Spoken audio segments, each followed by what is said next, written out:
Jolt is yet another supervillain turned Thunderbolt and is available in the Thunderbolts DLC character pack. Well, I don't think she was really a supervillain. She escaped experimentation from Arnim Zola with her newfound electricity powers and ended up becoming a part of the Thunderbolts. At least, that's what the wiki said about her. It doesn't look like Jolt here was ever utilized anywhere but the initial Thunderbolts run. That being said, it's kind of cool that she still found her way into this game. Now, if you can't tell by her name, Jolt has the power to project electricity. So she has the electricity ability and for some reason can also heat up gold bricks.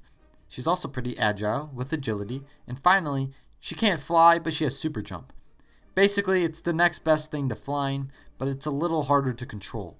Those with super jump can charge up a jump and then go flying into the air, leaping over an entire building if so desired. Most characters with flight can also super jump into the air to jumpstart their flight, but if a character has flight, I won't list super jump as an ability since it's kind of redundant. Jolt here can't fly though, so sure, I'll list super jump here.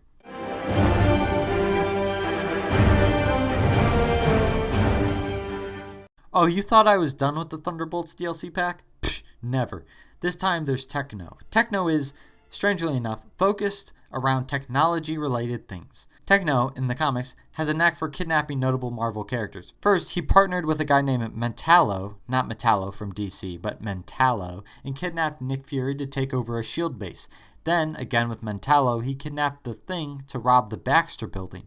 Both occasions were thwarted by superheroes, of course. Techno wields these gauntlets that are rather similar to Chase's Fistigons, but actually is a bit cooler with those missile things attached.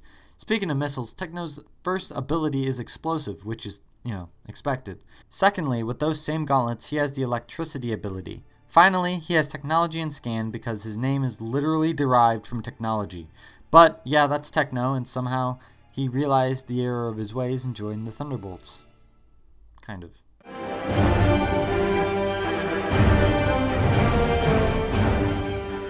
Now, over the years, quite a few different people have taken the mantle of Captain America. Sam Wilson is the current Captain America in the MCU. Isaiah Bradley took the mantle in the past. Even Hawkeye and the Punisher each had a go. But the most famous successor has to be Bucky, in my opinion. Maybe after the Falcon Captain America gets his own movie, he might overtake that spot as the most famous successor. But for now, it has to be Bucky. The Bucky Captain America in this game is a little different than the standard Captain America. I mean, first of all, Bucky Cap has a gun, and Steve Rogers Cap doesn't. However, in exchange for a gun, the Bucky Cap gives up his shield access. Like, I'm talking about the shield terminals. Bucky Cap still has a physical shield, and that is its own ability. Captain America, in an effort to be more useful in the game, has an ability exclusive to him. It's called the shield switch. You'll see these very obvious red, white, and blue shield receivers. Just aim your shield at it and the shield will turn the switch and something will happen. It's just the number one thing about Captain America in this game. Of course, with the shield comes other abilities associated, namely the deflect and extinguish ability. Something else to note is that the Bucky Captain America doesn't have agility. It might be an oversight, I don't know, but instead of agility, Bucky Cap has grapple. I think Bucky Cap has grapple because the other Bucky characters do, but still.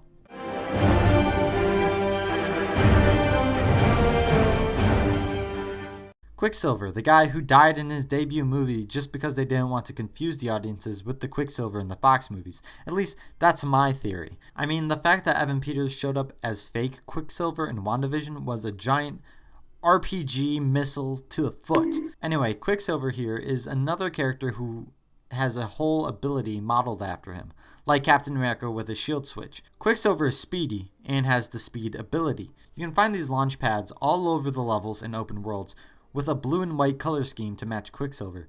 Those with the speed ability can use these launch pads, which will usually lead to mini-kits or something. Speed characters are easily distinguishable with the fact that they just run faster than most characters, and they produce an after image of sorts behind them as they run.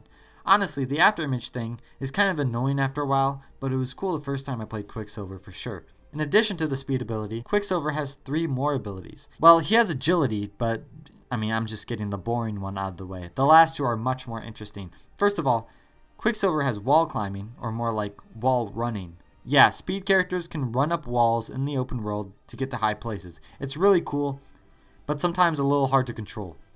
Quicksilver's final ability is Backup. Quicksilver spins to create 2 copies of himself that fight alongside you. The backup ability in this case is meant to have the effect of the same Quicksilver quickly moving between the 3 locations to look like there's 3 of him. It's kind of neat.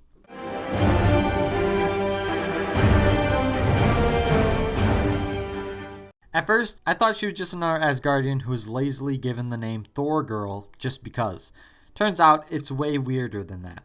Thor Girl was an alien named Terrine whose purpose was to evolve beings to the next level of existence, or something like that. Thanos destroyed her homeworld, because of course, he's Thanos, it's what he does. So, Terrine got the help of Thor to defeat Thanos. Afterwards, Terrine used her powers to take the form of Thor Girl. Then, after helping Thor with his issues, she used up all of her cosmic energy in a battle with Surtur, and then she couldn't transform from Thor Girl. I hope I'm getting that right. Anyway, Thor Girl is very similar to Thor in terms of abilities. Thor Girl has electricity, cracked wall, and flight, just like the plain old Thor. However, they threw in agility for Thor Girl, which makes her automatically better as a character than the regular Thor.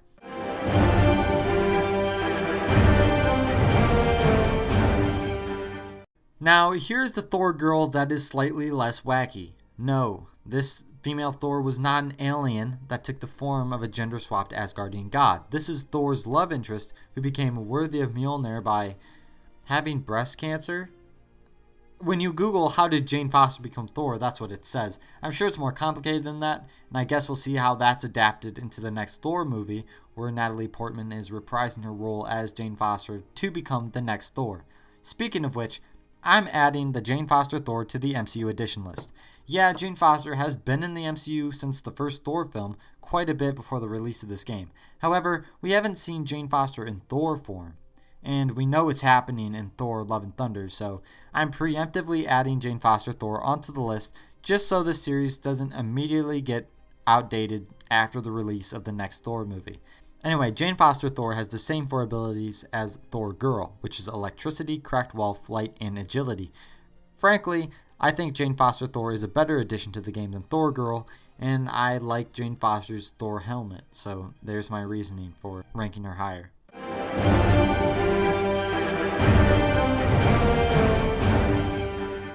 This is a very curious case for the MCU edition list. Now, Carol Danvers, we all know her as Captain Marvel in the MCU. However, this is Carol Danvers as Ms. Marvel, which tweaks the game a tad. Also, I don't mean to spoil, but there's an actual Carol Danvers Captain Marvel that is way more reminiscent of the MCU version. So with that being said, I'm going to refrain from putting this version of Ms. Marvel on the list and wait for the version of Captain Marvel that we will actually be able to recognize. Anyway, this Ms. Marvel is the alias Carol Danvers went by for a while before Captain Marvel. I first ever saw this Ms. Marvel in the first Marvel Ultimate Alliance game, and this version is almost exactly that, just in LEGO form. However, this Ms. Marvel severely lacks in comparison to the other version of the Marvels we'll see coming up. Carol Danvers' Ms. Marvel's 4 abilities are Regenerative Health, Laser, Agility, and Flight. All of these make sense with the character, but other versions of Carol Danvers have more abilities, so I gotta do what I gotta do.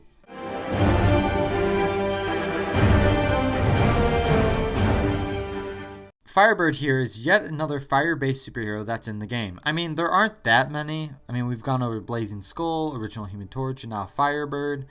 Firebird has a pretty standard origin as far as superhero origins go. I guess some meteor crashed into the ground near her, subjected her to radiation, and gave her fire powers. The radiation part especially reminds me of the Hulk's origin. Is it a coincidence that her first appearance was in a Hulk comic? Probably yes. Anyway, Firebird in this game has everything you'd come to expect. She has flight, laser, and fire immunity. The only thing that sets her apart from the original Human Torch is the fact that she also has agility. So, since Firebird has all the same abilities plus 1 more, she's automatically better than the original Human Torch. Pretty much the same exact case as Thor and his associating Thor Girls.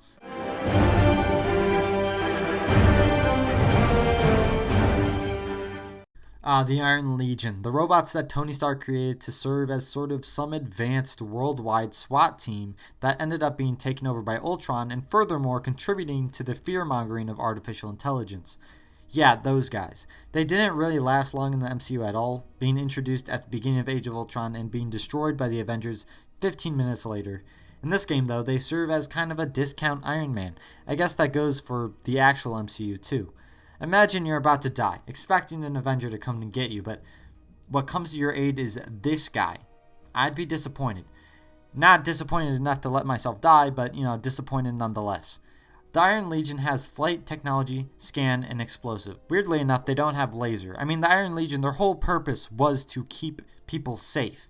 Not that these lasers that destroy gold Lego pieces are safe, but they aren't as dangerous as military-grade missiles that they do have, so I don't know, make it make sense.